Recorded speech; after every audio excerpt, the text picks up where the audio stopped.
Pemerintah Kabupaten Belitung Timur melalui Dinas Kesehatan terus mempercepat penanganan penyakit prioritas, seperti tuberkulosis atau TBC dan filariasis, yang dikenal sebagai penyakit kaki gajah.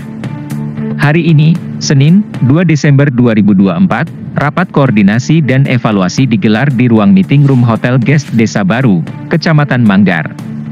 Sekretaris Daerah Belitung Timur, Matur Noviansyah, memaparkan pentingnya deteksi dini dan pemberian obat pencegahan massal, POPM, untuk filariasis.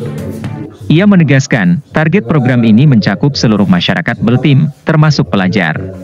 Target kita tuh memang kalau filariasis itu harusnya 100%. 100% ya? Ya, harusnya. Teman kan kita lihat dulu kondisi dan perkembangan di masyarakat sendiri, kan? Karena target ini kan dalam bentuk jumlah terutama yang sudah dilakukan pemeriksaan.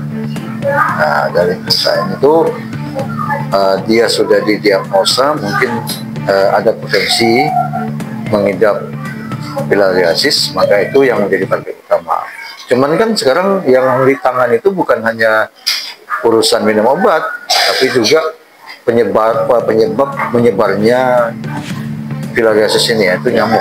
Nah, jadi lingkungan juga harus ikut berperan gitu. Makanya tidak bisa hanya Dinkes dengan puskesmas. Jadi, untuk meningkatkan capaian target POPM kita, maka saya sudah memberikan arahan kepada kawan-kawan di Dinas Kesehatan dan puskesmas itu untuk segera meningkatkan hubungan kemitraan mereka dengan desa, termasuk dengan tokoh-tokoh masyarakat ya, yang berpengaruh, agar mereka juga diajak untuk mensukseskan program ini dengan cara memberikan pemahaman, ikut memberikan pemahaman kepada masyarakat mengenai pentingnya pencegahan penularan penyakit kaki gajah ini, karena ada pencegahan dalam bentuk minum obat ya, yang harus segera dituntaskan, dan ini penting bagi masyarakat meskipun mungkin mereka belum termasuk dalam kategori orang yang tertular ya filariasis ini. Itu saja. Jadi kalau misalnya ini intensif dilakukan, kita yakin bisa melampaui hasil capaian kita yang ada sekarang. Saat ini, kasus filariasis kronis ditemukan di Kecamatan Gantung, Dendang, Kelapa Kampit, Simpang Renggiang, dan Simpang Pesat. Namun, wilayah Manggar dan Damar masih nihil kasus, meski potensi penyebaran tetap ada. Sebagai langkah antisipasi, survei darah akan dilakukan kepada 5.000 warga. Dalam kesempatan yang sama, Kepala Dinas Kesehatan Beltim, Dianita Fitriani, melaporkan capaian penanganan TBC di Beltim yang telah mencapai 90,32% sesuai standar pelayanan minimal. Meski begitu, tantangan tetap ada. Untuk kasus TB-nya, sampai ini kan untuk capaian kita di 2024 per November ya, itu memang kalau untuk pelayan ke satu orang dengan TB, standar pelayanan minimalnya kita sudah di angka 90,32%.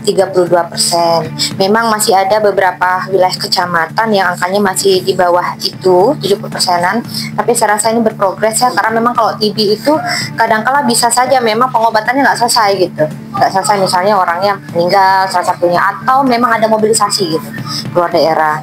Itu sih untuk TB ya, untuk standar layanan minimal kita. TB bukan masalah penolakan, memang untuk pemeriksaannya memang kita mengalami kesulitan. Karena kebanyakan ya, pertama ya, label TB itu kan masyarakat kita itu juga masih kurang bagus lah. TB itu dianggap masih penyakit aib gitu kan. Dan kemudian juga dengan persepsi yang buruk di masyarakat. Nah, rata-rata mereka ketika kita mintakan ini untuk periksa, itu memang takut lah, nggak enak gitu. Kalaupun memang dia periksa, itu tuh kita jarang dapat si sampel pemeriksaannya kan dahak. Yang benernya itu kita nggak dapatnya maaf ya, cuma ludah gitu enggak. Nah, itu problem kita. Jadi memang di TB ini kenapa ibaratnya angkanya masih progresnya belum optimal, karena tadi untuk screeningnya mendapatkan penderita itu nggak mudah. Memang dari kemauan dari si terduga ini ya kadang-kadang sulit gitu. Nah, itu sih salah satu kendalanya. Dinas Kesehatan juga memprioritaskan penggunaan teknologi pemeriksaan cepat molekuler, TCM, di beberapa puskesmas dan rumah sakit. Pengobatan TBC yang memakan waktu hingga 6 bulan sering menjadi tantangan, karena pasien cenderung berhenti sebelum tuntas. Supaya untuk pengobatan TB itu bagus, harus temukan dengan cepat, gitu kan. Kemudian hasilnya kita dapatkan, kalau dia positif kita obati sampai tuntas. Karena tantangan TB itu bukan hanya ditemukan, diobati, sampai tuntasnya juga banyak yang drop. Karena kan pengobatannya lama 6 bulan. Nah, iya, bayangkan orang harus minum obat 6 bulan, dengan sekian obat itu dia harus minum setiap hari, gitu. Nah, itu juga menjadi tantangan. Makanya tadi angkanya baru 90-an%, ada yang baru 70, itu ada juga yang bukan sekedar dia meninggal atau pindah, tadi drop out. Nah, dan yang perlu disampaikan adalah ketika kita pengobatan ini tidak bagus, itu bisa jadi resisten. Kebal terhadap antibiotik. Nah, itu lain lagi, lebih berat lagi pengobatannya. Sehingga kita harus dukung yang lah sakit itu harus minum obatnya dengan benar sampai tuntas. Insya Allah sembuh. TB itu kalau bukan karena ada penyakit perburukan yang lain, dia mudah disembuhkan dengan pengobatan. Untuk seluruh masyarakat Belitung Timur, mari bersama cegah penyebaran TBC dan filariasis. Jika Anda mengalami batuk berkepanjangan atau gejala lain yang mencurigakan, segera periksakan diri ke puskesmas terdekat. Dengan deteksi dini dan pengobatan yang tepat, kita bisa menciptakan lingkungan yang lebih sehat dan bebas dari penyakit.